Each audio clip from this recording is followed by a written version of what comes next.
Bismillahirrahmanirrahim. Assalamualaikum warahmatullahi wabarakatuh. Alhamdulillahirabbil alamin. Wassalatu wassalamu ala rasulihil amin nabiyina Muhammadin wa ala alihi wa sahbihi wa man tabi'ahum bi ihsanin ila yaumiddin amma ba'd. Ikhwah sekalian yang dirahmati Allah Subhanahu wa taala. Alhamdulillah Allah Subhanahu wa taala memudahkan untuk uh, melakukan banyak hal pada masa pandemi ini.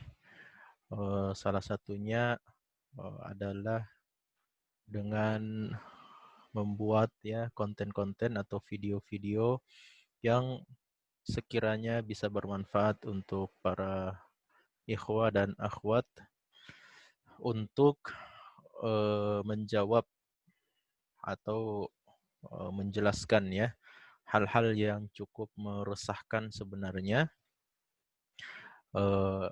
yang terjadi pada para ikhwah dan akhwat atau para kader Wahda Islamiyah, baik itu yang berada di kota-kota besar mungkin atau lebih khusus untuk ikhwah dan akhwat yang berada di daerah-daerah binaan.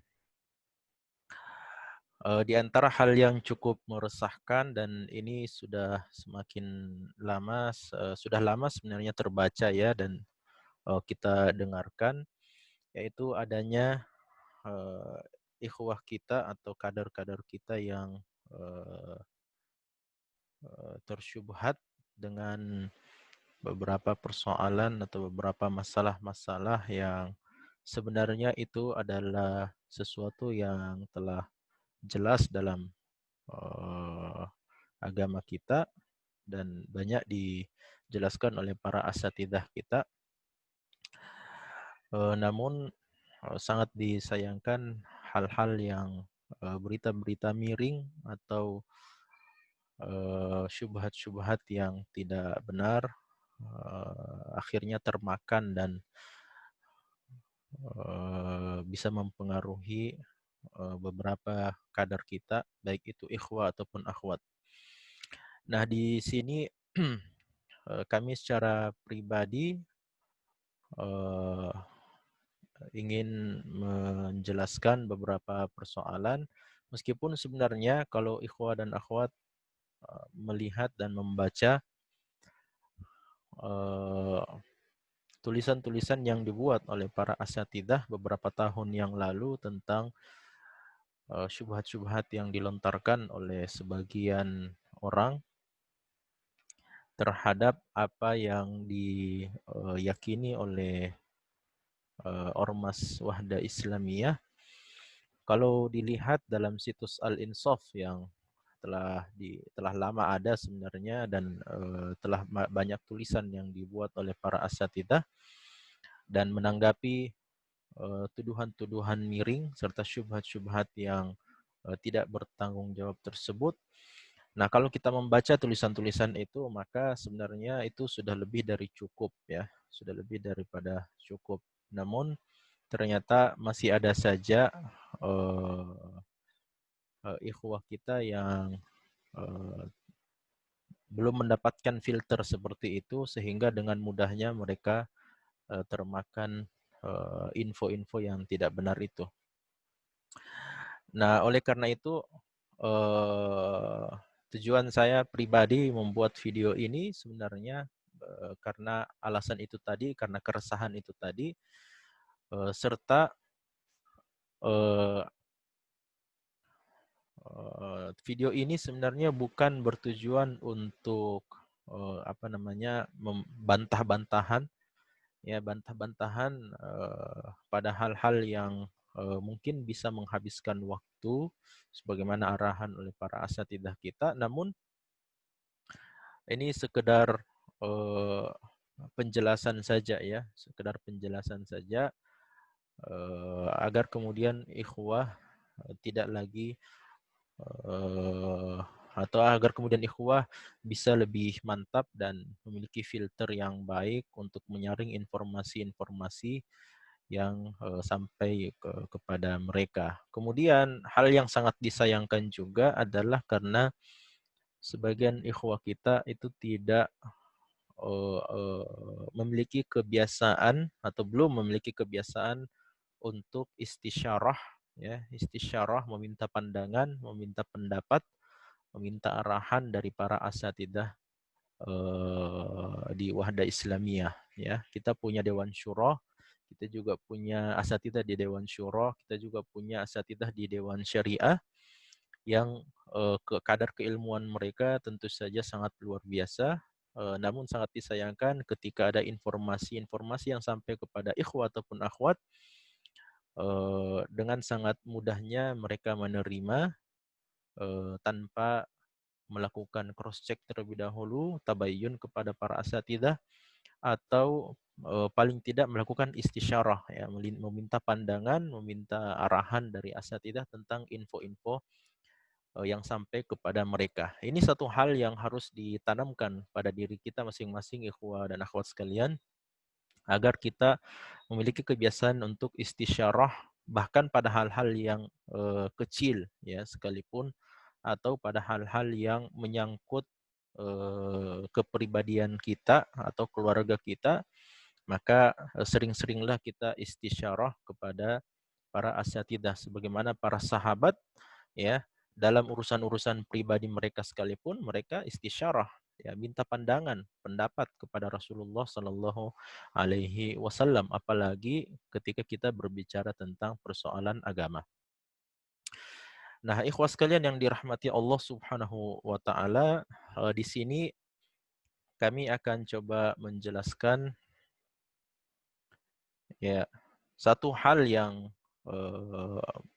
banyak, atau satu persoalan yang banyak kita temukan di sahah dakwah, ya, di perjalanan dakwah yang kita lakukan selama ini, adalah eh, persoalan tarbiyah, ya. Saya secara pribadi juga sering mendapatkan pertanyaan tentang boleh tidaknya kita melakukan tarbiyah, ya. Banyak tentu saja penjelasan dari para asatidzah kita, bahkan para ulama pun juga seperti itu, tentang makna daripada tarbiyah. Apa itu tarbiyah, ya, bagaimana itu bentuk tarbiyah, bolehkah itu tarbiyah atau tidak, dan sebagainya. Eh, Namun karena di sini kita mungkin tidak akan berpanjang lebar, ya, untuk menjelaskan dari awal apa itu tarbiyah, karena ini juga video ini juga akan dijadikan sebagai konsumsi khusus saja untuk internal, untuk para ikhwah, untuk para kader saja, dan tidak disebarluaskan kepada masyarakat umum atau mungkin orang-orang yang tidak sependapat dengan kita. Kalau kita ingin menjelaskan tentang tarbiyah itu, ikhwah yang dirahmati Allah Subhanahu wa taala, maka tarbiyah itu sendiri atau apa yang dipersoalkan, ya. Nah, ini saya mulai dengan apa yang dipersoalkan oleh sebagian orang tentang tarbiyah itu, ya. Apa inti permasalahan sebenarnya dari tarbiyah itu, ya. Kenapa mereka selalu mempersoalkan, ya, tarbiyah itu. Saya ingin katakan bahwa yang sering atau yang banyak dipersoalkan oleh sebagian kaum muslimin, sebagian saudara-saudara kita tentang tarbiyah itu akan kembali kepada dua hal, ya.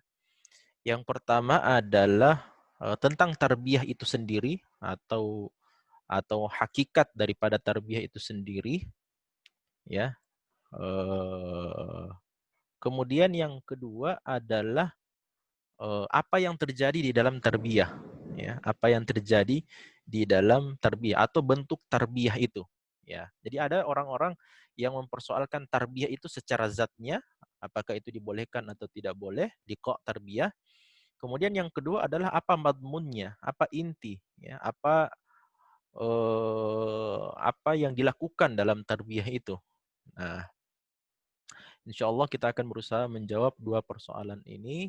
Yang pertama, ikhwas sekalian yang dirahmati Allah Subhanahu wa taala, adalah apa itu tarbiyah, ya. Jadi secara zatnya atau secara hakikat daripada tarbiyah itu sendiri, kita banyak menemukan di dalam dalil-dalil syar'i, baik itu dari Al-Qur'an ataupun dari hadis Rasulullah Sallallahu Alaihi Wasallam, dan telah dijelaskan oleh para ulama kita tentang tarbiyah itu. Ya, kalau ada yang mempersoalkan ketidakbolehannya tarbiyah itu dari sisi tarbiyah itu sendiri atau hakikat dari tarbiyah itu sendiri tanpa memandang dan melihat tentang apa yang terjadi dalam tarbiyah, karena memang sejak awal telah dipersoalkan, maka kita mengatakan bahwa ada banyak dalil, ya, ada banyak dalil yang menjelaskan kepada kita tentang disyariatkannya tarbiyah itu, ya, disyariatkannya tarbiyah itu. Nah, kalau kita lihat inti daripada lafaz tarbiyah ini, maka dia dapat berasal dari beberapa buah kata, ya. Kalau kalau ada orang yang menyebut tarbiyah itu dengan liqa, liqa itu sebenarnya adalah bentuk masdar dari kata laqiyah yang bermakna pertemuan atau bertemu. Nah, sedangkan tarbiyah itu ada yang mengatakan, di antaranya adalah Imam Al-Jauhari dalam kitab Shihah beliau, kata tarbiyah itu diambil dari lafaz roba, yarbu, yang bermakna bertambah, ya, yang bermakna bertambah. Kemudian menurut Ibnul Athir rahimahullahu taala, beliau melihat bahwa asal kata tarbiyah itu bukan roba yarbu, tapi diambil dari kata rob, ya, yang berarti menguasai, atau dia adalah tuan yang mengurus, yang menumbuhkan, yang memberi, dan seterusnya. Nah, kata rob ini apabila dimutlakkan, disebutkan secara mutlak, maka yang dimaksud adalah Allah Subhanahu wa taala. Kalau kita katakan ar-Rabb, maka yang dimaksud adalah Allah Subhanahu wa taala. Nah, kalau dia disandarkan kepada sesuatu, ya, kepada selain Allah Subhanahu wa taala, maka disebutkan, ya, seperti Rabbu kadza, ya. Kalau yang kita inginkan itu adalah Allah, maka seperti kita katakan Rabbul Ka'bah, ya, Tuhannya Ka'bah, atau Rabbun Nas, ya, Tuhannya seluruh manusia, Rabbul Alamin, ya, Tuhan seluruh alam. Itu maknanya adalah Allah. Tapi kalau dikatakan Rabbu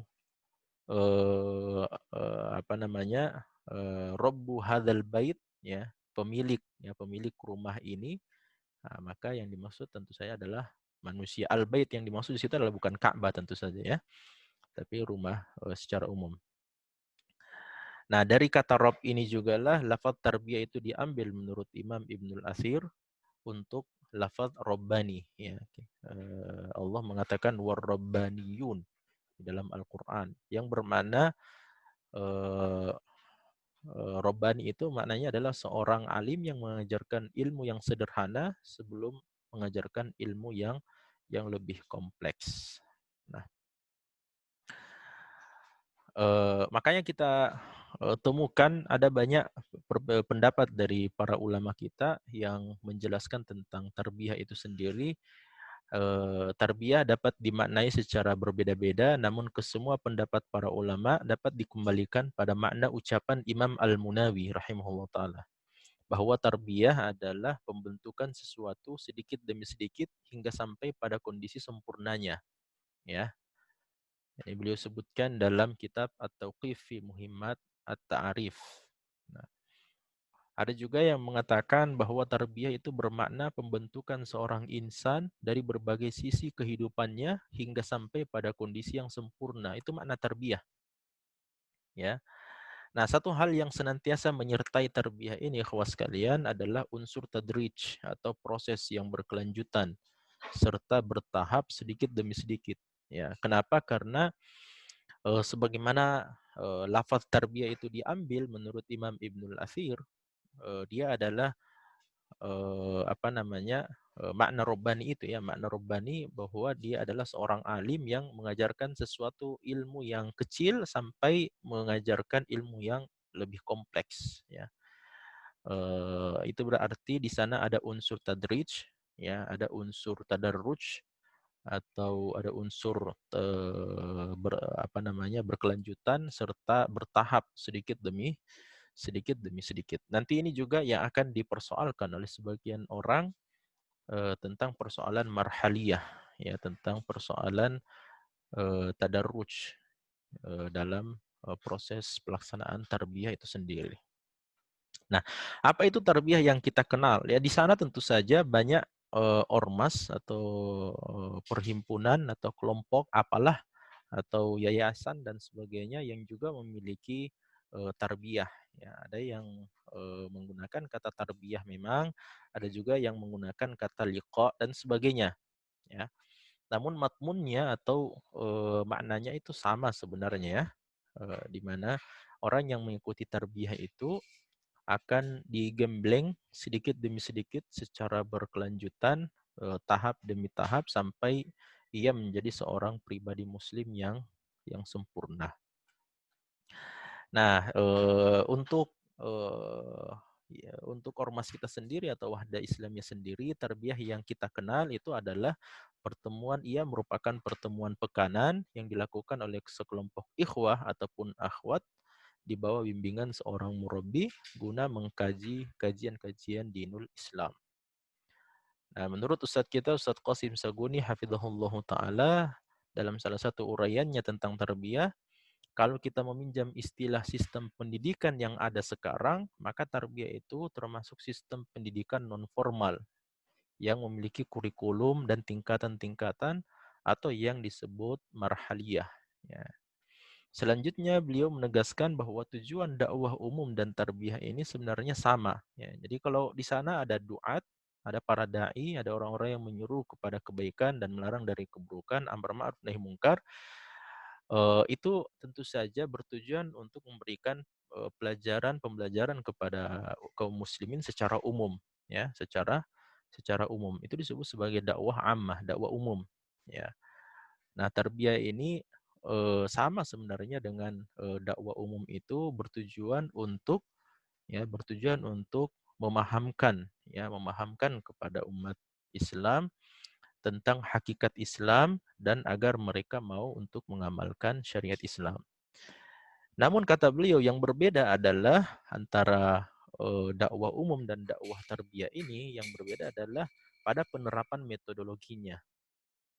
Yang akan kita bahas nanti beberapa saat kemudian, ya, pada penerapan metodologinya. Kalau dakwah umum pesertanya itu banyak umumnya, ya, atau mayoritasnya seperti muhadharah, ceramah umum, pidato, khutbah dan sebagainya, itu dakwah umum. Kemudian tidak terbatas, ya, berbeda dengan tarbiyah yang pesertanya dibatasi dalam satu halaqah. Nah, itu perbedaan antara satu titik perbedaan antara dakwah umum dan dakwah tarbiyah. Nah, mari kita lihat secara lebih rinci lagi ta'lim dan tarbiyah. Ya, dilihat dari proses berlangsungnya tujuan dan manfaat antara apa yang dihasilkan oleh ta'lim. Ya, ta'lim ini salah satu bentuk dakwah umum tentu saja, pengajian-pengajian ya.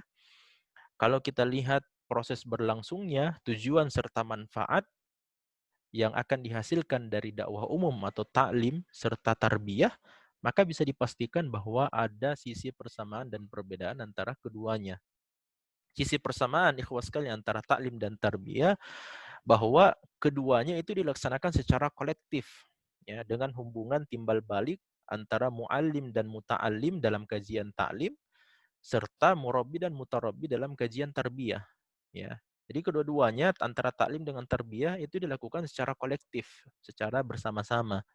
Ada hubungan timbal balik, ya, antara muallim dan muta'allim.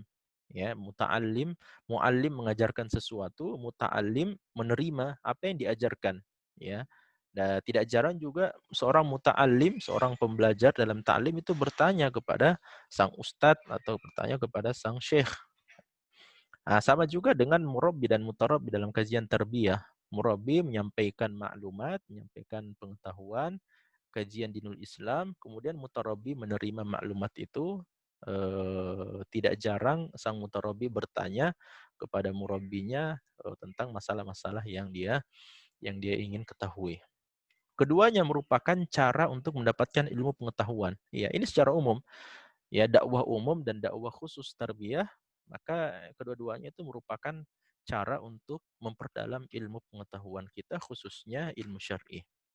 Dan ada banyak ya kesamaan-kesamaan yang lainnya antara taklim, dakwah umum, dan tarbiyah atau dakwah secara khusus. Nah, sisi perbedaan antara taklim dan tarbiyah di antaranya, satu, taklim adalah proses transfer maklumat yang sangatlah mudah. Ya, oleh karena hadirnya banyak muta'alim yang mendengarkan taklim tersebut. Sedangkan dalam proses tarbiyah, seorang murabi tidak akan bisa mentarbiyah ribuan orang dalam waktu yang bersamaan karena ia dibangun di atas unsur kebersamaan yang intens. Ya. Jadi ini perbedaan yang sangat mencolok tentu saja. Di mana seorang muallim itu bisa mengajarkan ilmu pengetahuan kepada banyak orang, ya, kepada ribuan orang dalam satu waktu misalnya, namun hal itu tidak bisa dilakukan dalam proses tarbiyah.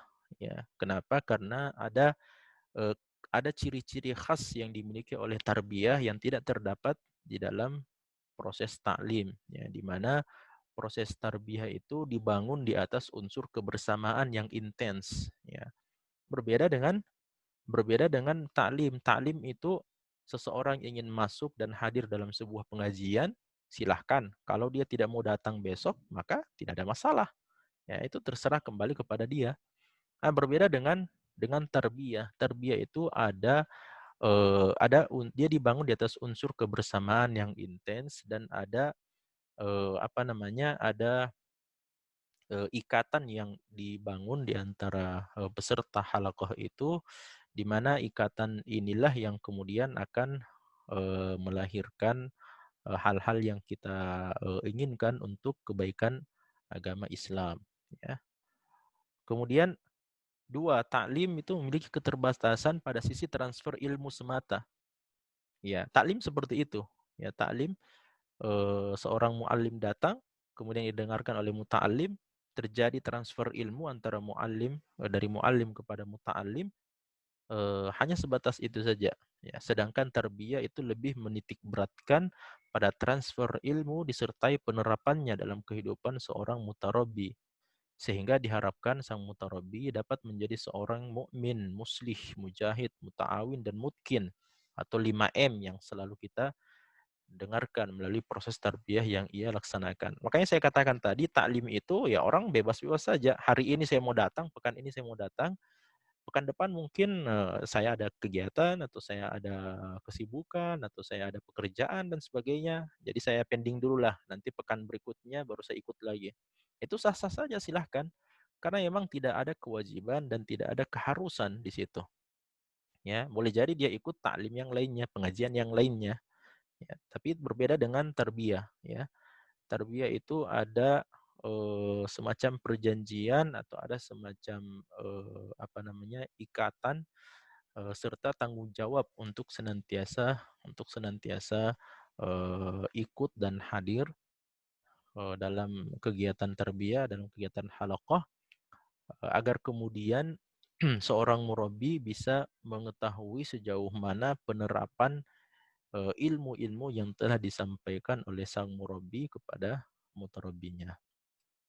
Yang ketiga, dengan banyaknya jumlah muta'alim yang hadir dalam taklim, maka hampir bisa dipastikan seorang mu'allim tidak akan mengenal mereka satu persatu. Nah, ini satu kekurangan metodologi dakwah secara umum atau taklim. Ya, kalau seorang muallim itu mengajarkan sesuatu dalam taklimnya yang hadir ada 1.000 orang, saya bisa yakin 95% bahwa sang muallim ini tidak akan mengenal satu persatu orang yang diajarkan dalam taklim itu. Ya. Nah, berbeda dengan tarbiyah karena jumlah peserta mutarabbi dalam satu halaqah itu terbatas pada jumlah 10 orang atau lebih, ya. Maka ini tentu saja kembali kepada ini bukan sebuah patokan ya, 10 orang atau lebih itu boleh jadi kurang, ya. Tujuannya apa? Kenapa dia dibatasi seperti itu? Agar kemudian jalinan ukhuwah jauh lebih terasa dan sistem pengontrolan terhadap perkembangan setiap mutarabbi jauh lebih mudah dilakukan oleh sang murabbi. Ya, sehingga eh,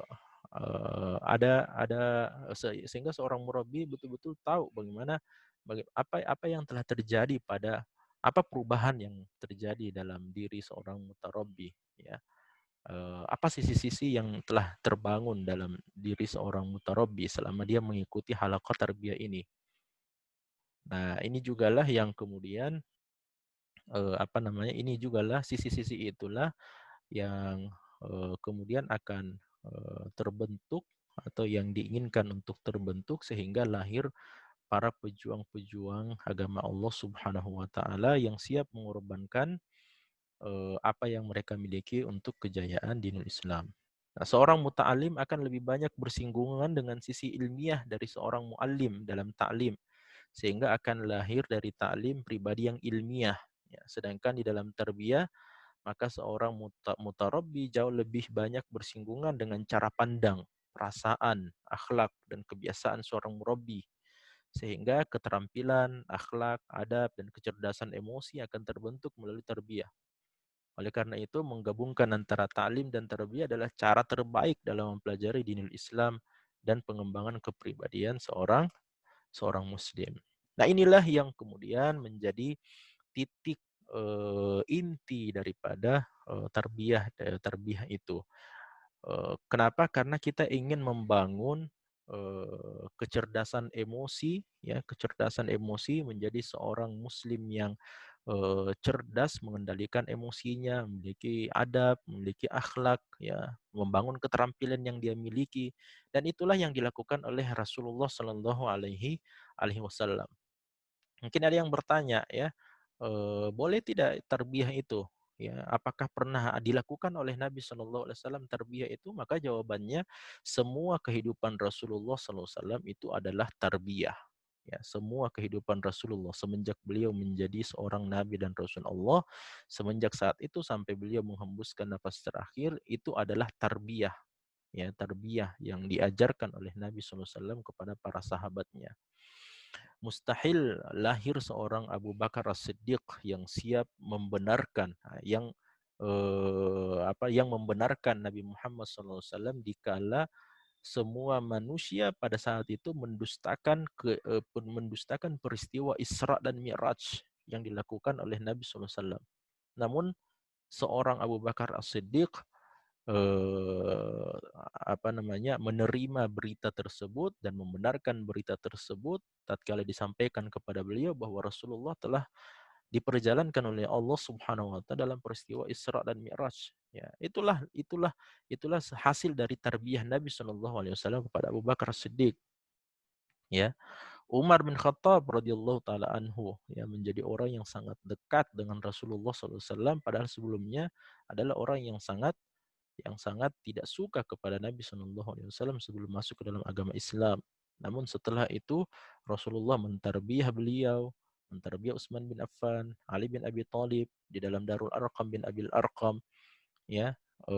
Ada Ibnu Abbas, ada Abdullah bin Mas'ud yang hidup bersama Nabi Shallallahu Alaihi Wasallam di dalam rumah beliau ketika beliau diboykot, ketika beliau hijrah, ketika beliau hidup bersama Nabi SAW di kota Madinah. Itu semua adalah bagian daripada tarbiyah yang diajarkan oleh Rasulullah Shallallahu Alaihi Wasallam. Di samping tentu saja Rasulullah Shallallahu Alaihi Wasallam juga menyampaikan taklim atau melakukan taklim kepada para sahabat untuk memberikan pengetahuan ilmiah kepada sahabat, membacakan ayat-ayat Al-Quran, mengajarkan hadis-hadis Nabi Shallallahu Alaihi Wasallam, dan seterusnya. Namun sentuhan-sentuhan seorang murabbi itu hanya itu diberikan oleh Rasulullah Shallallahu Alaihi Wasallam kepada orang-orang khusus yang disiapkan oleh Rasulullah Shallallahu Alaihi Wasallam menjadi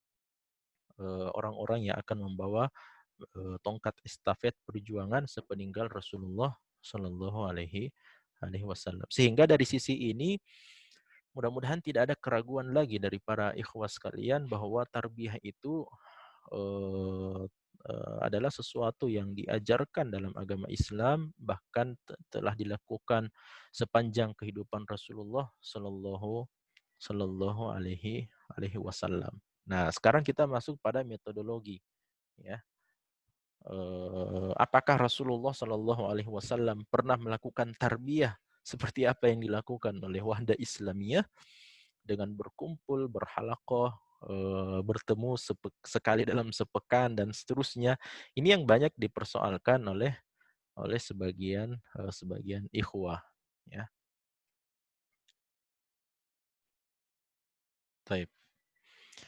Nah, apa kata mereka tentang tarbiyah? Sekarang kita masuk pada beberapa poin ya, beberapa poin yang ingin kita jelaskan di sini tentang metodologi tarbiyah yang menurut sebagian orang itu adalah sesuatu yang tidak diperbolehkan dalam agama Islam. Menurutnya bahwa tarbiyah itu adalah bid'ah karena sistem pengajarannya dibimbing oleh kakak kelas atau kakak tingkatan. Ya, dan hal ini tidak pernah dilakukan oleh Nabi. Adapun cara yang benar adalah seseorang itu datang kepada para ulama atau ahlul zikir atau ahlul ilmi sebagaimana firman Allah dalam surah An-Nahl ayat 43. Allah mengatakan fas'alu ahla dzikri in kuntum la ta'lamun. Maka bertanyalah kepada orang yang memiliki pengetahuan jika kamu tidak mengetahui. Berkenaan dengan ayat ini saya jelaskan terlebih dahulu. Ayat ini turun untuk memerintahkan kepada Nabi SAW, memerintahkan kepada para sahabat agar mereka bertanya kepada ahlul kitab ya tentang keadaan dan kondisi para nabi dan rasul yang Allah Subhanahu wa taala utus sebelum datangnya Nabi Muhammad, bahwa mereka itu orang-orang pilihan atau mereka itu adalah laki-laki pilihan ya oleh Allah Subhanahu wa taala. Dan ini diketahui oleh ahlul kitab karena mereka rasakan sendiri dan mereka saksikan sendiri ya para nabi-nabi dan rasul-rasul Allah Subhanahu wa taala tersebut diutus oleh Allah Subhanahu wa taala. Nah, apa jawaban kita ikhwas sekalian? Bahwa yang pertama tarbiyah itu adalah wasilah. Dia adalah cara, dia adalah metode dalam menuntut ilmu. Dia bukanlah gayah atau tujuan yang diinginkan secara zatnya sejak awal. Jadi tarbiyah yang kita lakukan ini sebenarnya tidak lain atau tidak berbeda dengan cara-cara yang lainnya dalam menuntut ilmu. Ya, kalau kita mau anak sekolah misalnya, anak sekolah ada yang menuntut ilmu dengan sistem pendidikan yang kita ketahui di sekolah-sekolah negeri, ada juga di sekolah swasta. Ada juga yang masuk ke pesantren misalnya, ya. Tidak ada orang yang membid'ahkan itu. Tidak ada orang yang membid'ahkan anak-anak kita yang sekolah di sekolah negeri atau yang sekolah dengan sistem yang diajarkan ya. Tidak ada juga yang membid'ahkan anak-anak kita sekolah di pesantren dengan sistem yang diajarkan di dalamnya. Kenapa? Karena itu semua adalah wasilah, itu semua adalah cara, itu semua adalah metode. Ya, dan itu adalah metode dalam menuntut ilmu. Ya, dan itu bukanlah ghayah, bukanlah tujuan. Ya, bukanlah tujuan yang diinginkan secara zatnya. Makanya selama tarbiyah itu merupakan wasilah, maka berlaku padanya kaidah wasilah-wasilah mendapatkan hukum maqasid, ya tujuan yang diinginkan. Ya, al-wasailu laha hukmul maqasid. Ya, maka selama tujuan yang diinginkan adalah sesuatu yang masyru', sesuatu yang disyariatkan, yaitu untuk menuntut ilmu syar'i, atau maka wasilah itu dibolehkan ya. Wasilah itu apapun wasilah itu dibolehkan selama tidak menimbulkan mudarat yang lebih besar dari maslahat yang dituju dan selama wasilah itu adalah sesuatu yang dibolehkan ya secara zatnya ya. Dia adalah sesuatu, jangan sampai misalnya contoh ya, kita ingin membantu membantu fakir miskin ya. Tujuannya bagus membantu fakir miskin, tapi wasilahnya bagaimana? Wasilahnya dengan mencuri. Tidak boleh. Kenapa? Karena mencuri adalah sesuatu yang dilarang ya. Kalaupun dia tidak dilarang misalnya akan mendatangkan mudarat. Ya, makanya selama wasilah itu tujuan kita kenapa kita tarbiyah? Ya tujuannya untuk menuntut ilmu syar'i, untuk memperdalam ilmu syar'i. Nah, apa wasilahnya? Wasilahnya dengan tarbiyah. Apakah tarbiyah itu dan metode-metode yang digunakan di dalamnya ada sesuatu yang dapat menimbulkan mudarat? Ya, sejauh pengetahuan kita tidak ada. Yang kedua adalah apakah dia ada sesuatu yang diharamkan? Ya, tidak, karena dia adalah metode saja. Nah, selama ia adalah wasilah, maka hukumnya tidak boleh dipisahkan atau berdiri sendiri dari tujuan atau maslahat yang diinginkan. Ini satu hal. Yang kedua, benarkah Rasulullah Shallallahu Alaihi Wasallam tidak pernah menggunakan sistem bimbingan melalui kakak tingkatan? Ini kan tadi disebutkan ya bahwa liqa atau tarbiyah itu ya mungkin meskipun mungkin persoalan ini apa namanya, bentuk sistem ini atau tarbiyah dengan menggunakan kakak tingkatan ini atau yang lebih senior dari kita, itu mungkin ditujukan kepada ormas tertentu ya. Tapi kita coba ingin melihat ya bagaimana duduk permasalahannya dan apakah memang tidak pernah ada, tidak pernah terjadi dalam kehidupan Rasulullah SAW. Jawabannya pernah. Rasulullah juga menggunakan sistem kakak tingkatan ya kalau kita ingin meminjam bahasa tersebut dalam pengajaran Islam kepada para sahabat ya, yang baru memeluk agama Islam. Contohnya pengutusan Mus'ab bin Umair radhiyallahu anhu ke Madinah untuk mengajarkan agama Islam kepada penduduk Madinah. Ya, kalau dicermati Mus'ab bin Umair ini dapat digolongkan sebagai kakak tingkatan ya. Kita bukan ingin mengkiaskan apa namanya, mengkiaskan orangnya ya. Kita tidak mau samakan murabbi kita itu sama seperti Mus'ab bin Umair, tidak ya, tapi kita ingin kiaskan kondisinya, kedudukannya ya. Seorang Mus'ab bin Umair yang pada saat itu memeluk agama Islam dan memiliki keterampilan dalam sisi berdakwah serta memiliki tekad yang sangat kuat sebagai seorang pemuda yang kita sudah tahu bagaimana sepak terjang dakwah yang dimiliki oleh Mus'ab bin Umair,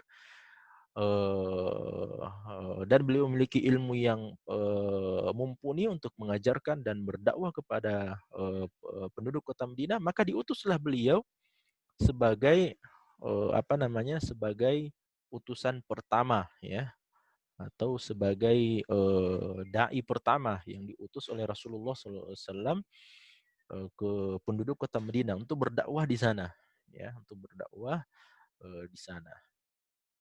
Nah, kalau kita cermati maka Mus'ab bin Umair ini dapat digolongkan sebagai kakak tingkatan dari para sahabat yang baru saja memeluk agama Islam dari penduduk kota Madinah. Ya, contoh lainnya utusan-utusan yang datang kepada Rasulullah SAW dari kabilah-kabilah Arab yang telah memeluk agama Islam. Setelah mereka belajar dan menuntut ilmu dari Rasulullah, mereka kembali untuk mengajar keluarga dan masyarakat kabilah mereka. Ya, itu berarti orang-orang yang memiliki ilmu, ya, memiliki ilmu pengetahuan dari agama Islam, eh, disyariatkan atasnya, bahkan diwajibkan atasnya untuk mengajarkan ilmu yang dia ketahui sebatas apa yang dia ketahui dari agama Islam ya kepada orang-orang yang tidak mengetahui agama Islam. Ya, kita juga tidak katakan ya silahkan antum ajarkan apapun yang antum inginkan, tidak ya.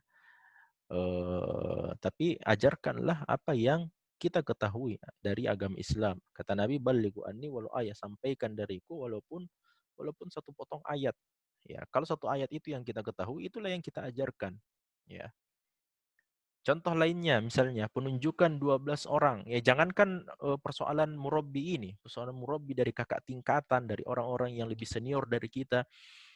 Persoalan naqib sekalipun, ya, persoalan naqib, ya, ketua kelompok atau ketua halaqah, ya, itu naqib ya, atau orang yang diminta untuk menjadi apa namanya, ketua dari kelompok halaqah tarbiyah, itu pun juga ada syariatnya di dalam sirah Rasulullah Shallallahu Alaihi Wasallam atau ada contohnya.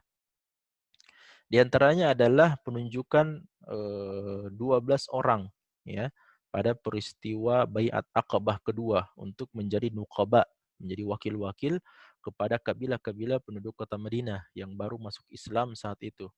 Sebagaimana diriwayatkan oleh Ahmad, Imam At-Tabari, Imam At-Tabrani, Al-Hakim dan Al-Baihaqi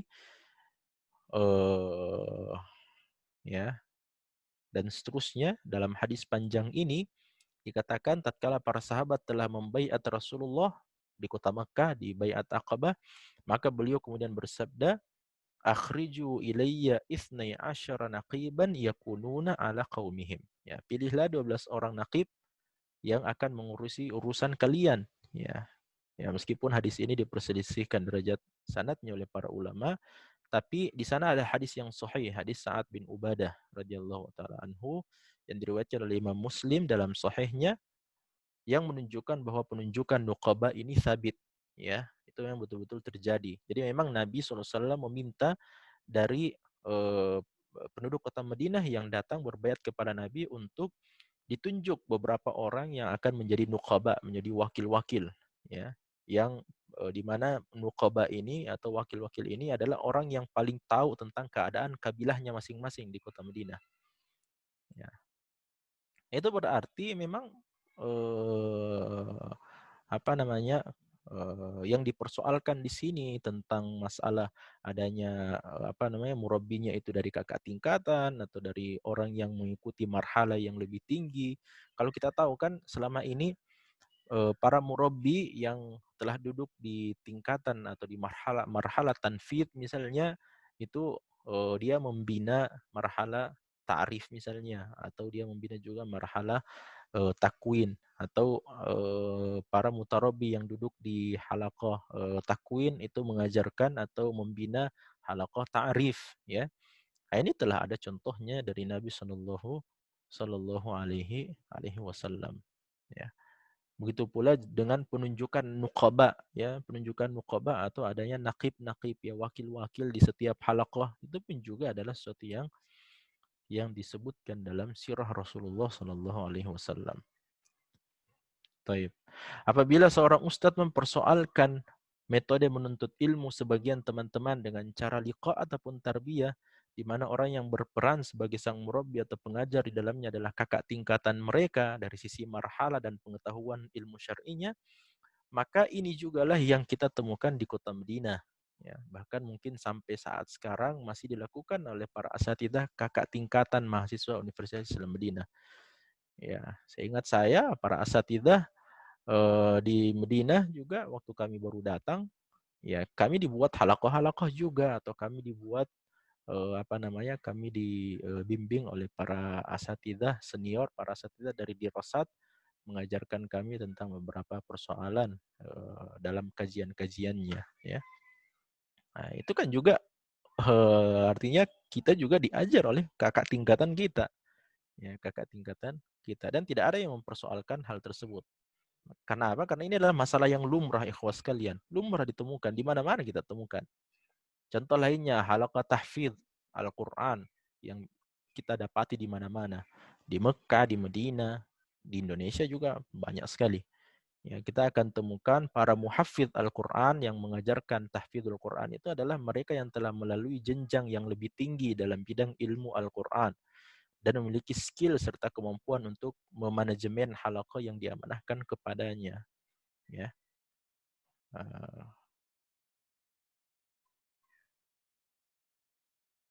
Nah, makanya itu ikhwas sekalian, persoalan ini sebenarnya adalah persoalan yang badihi, sesuatu yang aksiomatik, sesuatu yang akan kita terima dengan nalar kita sendiri tanpa melihat kepada dalil-dalil syar'i, ya, bahwa seseorang yang telah memiliki ilmu pengetahuan yang mumpuni dan seterusnya, meskipun dia bukanlah seorang ulama besar, bukanlah seorang samahatul mufti, ya. Kenapa? Karena setiap orang yang membawa ilmu pengetahuan yang diwariskan oleh Rasulullah SAW, maka ia memiliki kewajiban untuk menyampaikannya, mengajarkannya kepada orang-orang yang belum mengetahuinya.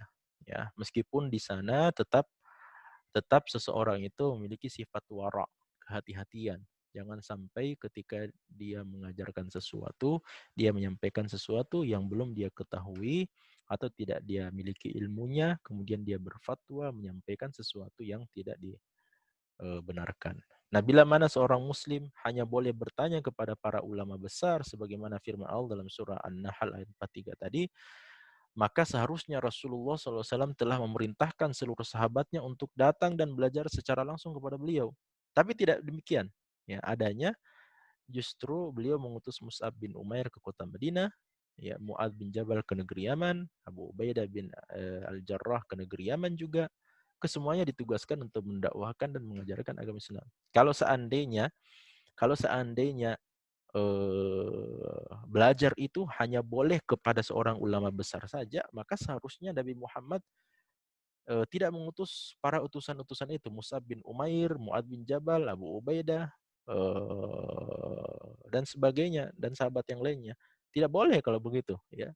Semua sahabat yang ada di negeri Yaman, yang ada di Madinah, yang ada di negeri-negeri kaum muslimin atau negeri-negeri yang telah masuk ke dalam agama Islam, semuanya harus datang ke kota Madinah, langsung menuntut ilmu kepada kepada Nabi SAW. Tapi yang ada tidak seperti itu. Ya. Taib. Hal yang lainnya, kata mereka tentang tarbiyah adalah sistem tadarruj yang dipergunakan. Ya, sistem tadarruj yang dipergunakan. Ya, ada orang yang masih mempersoalkan ini sistem tadarruj. Makanya kalau antum ingin mendalami tentang masalah tersebut, silahkan ya masuk ke situs wahdah.org.id dan tulis di situ tarbiyah bermarhalah. Di situ Ustadz kita Ustadz Maulana Laeda hafizahullah taala telah menjelaskan apa namanya keniscayaan dan keharusan kita untuk menuntut ilmu, belajar dengan sistem marhalah, dengan sistem perjenjangan ini. Jangankan menuntut ilmu syar'i, ya jangankan menuntut ilmu syar'i, belajar ilmu keduniaan saja tetap kita harus mempelajarinya secara berjenjang. Nah, ini sesuatu yang aksiomatik juga, sesuatu yang diterima secara badihi juga. Ya. Anehnya kalau ada orang yang mempersoalkan itu, marhalah itu. Ya. Anak antum saja kalau baru usia 6 tahun tidak mungkin masukkan langsung ke universitas. Ya, mustahil. Ya, walaupun antum memaksa tidak akan ada universitas yang akan menerima. Ya, karena apa? Karena ilmu pengetahuan yang dimiliki ada jenjang-jenjang yang harus dimiliki dan harus diketahui terlebih dahulu oleh seseorang baru dia bisa mempelajari ilmu yang lainnya, ilmu yang jauh lebih berat, yang jauh lebih kompleks, yang jauh lebih sulit, ya. Makanya itu tadi ya perkataan para ulama, ya. Seorang ulama robbani itu adalah orang yang mengajarkan ilmu-ilmu yang ringan, yang kecil-kecil, baru kemudian diajarkan ilmu yang lebih besar, lebih kompleks, ya, menunjukkan bahwa seorang belajar itu haruslah dengan cara at-tadarruj, ya, dengan marhaliyah, dengan berjenjang, ya, tahap demi tahap. Bahkan Al-Qur'an diturunkan oleh Allah kepada Nabi Muhammad itu secara tadarruj, ya. Pengharaman khamar itu sendiri diturunkan oleh Allah secara tadarruj, secara apa namanya, bertahap, ya. Dan ini antum tahu semuanya tentang persoalan ini. Nah, ada yang mempersoalkan mengatakan bahwa bukan sistem tadarrujnya yang dipersoalkan, Ustadz, tapi yang dipersoalkan adalah kalau jenjang liqa atau tarbiyah itu didasarkan kepada loyalitas seorang mutarabbi kepada yayasan penyelenggara liqa tersebut, maka inilah yang menjadi masalah. Ya, kalau kita kenal ya, ada marhalah ta'rif, ada marhalah takwin, ada marhalah tanfid, ya. Nah, semakin loyal seseorang kepada seorang mutarabbi kepada yayasan, ya, maka semakin naik dia, ya, semakin tinggi jenjang tarbiyahnya atau semakin tinggi marhalahnya dia. Jadi kalau dia semakin loyal, ya, semakin loyal kepada yayasan, kita ambil contoh wahda Islamiyah, semakin seseorang itu loyal, semakin loyal seseorang ikhwah, seorang akhwat kepada wahda Islamiyah, maka semakin tinggi marhalahnya dia, ya, semakin tinggi marhalah dia, ya. Nah, inilah yang kemudian menjadi masalah, ya, menurut sebagian orang. Kita jawab bahwa sistem perjenjangan dengan berdasarkan loyalitas seorang mutarabbi kepada ormas wahda Islamiyah, ya, maka ini adalah hal yang tidak benar. Ini adalah sesuatu yang tidak ada sama sekali dalam kaderisasi wahda Islamiyah, khususnya pada bidang tarbiyah. Ya. Saya bisa sebutkan ada dua alasannya. Yang pertama adalah karena siapapun yang mengikuti tarbiyah, maka ia diharuskan untuk mengikuti jenjang yang paling dasar terlebih dahulu. Siapapun itu, ya, siapapun itu, dia tetap dia diwajibkan untuk mengikuti jenjang yang paling dasar, ya, mulai dari daurah ta'rif, daurah pengenalan, bahkan ada sekarang daurah pra-ta'rif, ya, sebelum masuk ke marhala pembentukan halaqah, ya, dia harus ikut dulu daurah pra-ta'rif, ya, untuk mendapatkan suplemen-suplemen umum tentang pengenalan umum tentang agama Islam, tentang wajibnya kita untuk mempelajari Al-Qur'an, tentang bahaya tidak mengikuti Al-Qur'an dan sebagainya, ya. bagi orang yang ingin bergabung dalam halaqah tarbiyah, maka dia harus mengikuti dari jenjang yang paling awal, ya, jenjang yang paling awal. Sehingga tidak benar bahwa semakin loyal seseorang kepada Wahda Islamiyah, maka semakin tinggi jenjang marhalahnya. Ya, buktinya mana? Jika saja jika saja itu benar ikhwas sekalian, maka anak para asatidah, ya, anak-anak para asatidah yang tentu saja loyalitasnya itu tidak kepada Wahda Islamiyah itu tidak perlu diragukan lagi, anak-anak mereka ya seharusnya tidak perlu ikut tarbiyah atau tidak perlu masuk dalam daurah pratarif, tidak perlu ikut marhalah ta'rif, tidak perlu ikut marhalah takwin, langsung masuk marhalah takwin saja. Kenapa? Karena mereka anak para asatidah. Mereka adalah anak-anak para asatidah, ya, orang-orang yang telah loyal sejak awal. Tapi tidak seperti itu. Tidak seperti itu. Mereka tetap para anak-anak para asatidah itu tetap harus mengikuti jenjang tarbiyah dari awal. Alasannya adalah yang kedua, karena tarbiyah yang dikenal oleh Wahda Islamiyah itu didasarkan pada pemahaman seseorang terhadap dinul Islam. Semakin rendah atau semakin minim pemahaman seseorang terhadap agama Islam, maka semakin pantas pula ia mengikuti jenjang awal dari tarbiyah. Tapi kalau di sana ada ikhwah atau akhwat yang telah memiliki keilmuan yang memadai, maka bukan tidak mungkin bila ia langsung mengikuti jenjang pertengahan atau yang tertinggi. Kenapa? Karena hal ini sekedar wasilah saja. Dan dia adalah sesuatu yang fleksibel, bukan tujuan utama. Sedang tujuan awalnya adalah untuk talabul ilmi. Ya. Nah, mudah-mudahan saya rasa ini jelas ya, dan keliru kalau kita mengatakan bahwa sistem perjenjangan di Wahda Islamiyah itu didasarkan kepada loyalitas seorang ikhwah ataupun akhwat kepada Wahda Islamiyah. Nah, adapun karakteristik yang terbentuk pada pribadi seorang mutarabbi seperti dia telah menjadi seorang mukmin, muslim, mujahid, muta'awin dan mutkin ya. Maka ini adalah sifat-sifat yang terbentuk setelah proses tarbiyah sekian lama. Dan ia menjadi barometer kesuksesan sebuah proses tarbiyah dan bukan barometer atau standar jenjang tarbiyah. Ini diluruskan ikhwah sekalian bahwa 5M itu menjadi seorang, jadi tujuan kita sebenarnya dari tarbiyah itu adalah melahirkan 5 kriteria ini. Bagaimana seorang mutarabi menjadi orang yang mukmin dengan kriteria ciri-ciri mereka masing-masing. Bagaimana seorang kader itu menjadi muslih ya, yang melakukan islah, kemudian menjadi seorang mujahid, menjadi seorang muta'awin dan seorang mutkin. Nah, ini adalah sifat-sifat yang terbentuk setelah proses sekian lama, setelah proses tarbiyah itu. Ya, setelah proses tarbiyah, dan 5 kriteria ini bukanlah barometer atau standar jenjang tarbiyah. Ya, bukanlah barometer atau standar jenjang tarbiyah. Baik.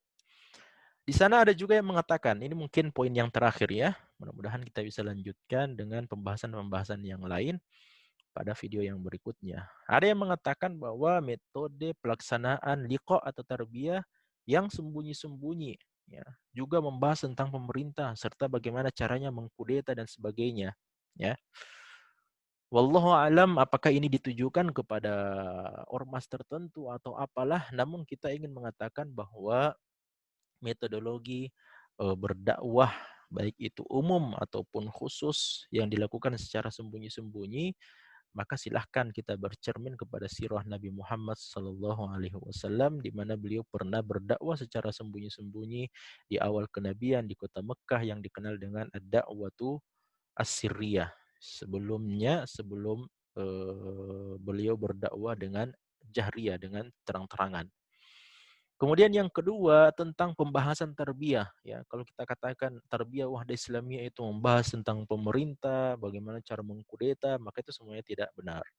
Silahkan antum melihat kepada materi tarbiyah yang diajarkan selama ini, baik itu materi daurah tarqiyah, untuk naik halaqah, naik tingkatan, naik marhala, ataukah materi-materi yang ada cuman yang ada adalah pembahasan dinul Islam, ya, pembahasan dinul Islam yang diajarkan oleh para salafus soleh, ya, tentang rukun Islam, tentang konsekuensi, tentang syahadatain, tentang konsekuensi syahadatain, kemudian rukun Islam, rukun iman, kemudian ihsan, lalu kemudian apa namanya, materi asyahwatul khafiyah, kemudian materi-materi akidah, materi akhlak, ya, adab, ya, hafalan-hafalan, pengetahuan umum, ya, tentang ghazwul fikri, ya, tentang apa namanya, tentang eh, limada yata'akharul muslimun, kenapa kita ini terbelakang dan seterusnya, ya. Dan materi-materi yang bisa antum lihat dalam silabus, ya, silabus tarbiyah yang dikenal oleh Wahda Islamiyah. Nah, ini ikhwah sekalian, mudah-mudahan ini bisa memberikan pencerahan kepada ikhwah dan akhwat sekalian agar kemudian kita, satu hal yang ingin saya tekankan tadi di awal, milikilah kebiasaan untuk istisyarah, ya, istisyarah kepada para asatidzah, bertanya, yang meminta tanggapan, minta jawaban atau minta informasi, ya, minta arahan dari para asatidzah ketika kita menghadapi syubhat-syubhat atau masalah-masalah yang seperti ini. Hada wa sallallahu ala nabiyyina Muhammadin wa akhiru da'wana anil hamdulillahi rabbil alamin. Wassalamualaikum warahmatullahi wabarakatuh.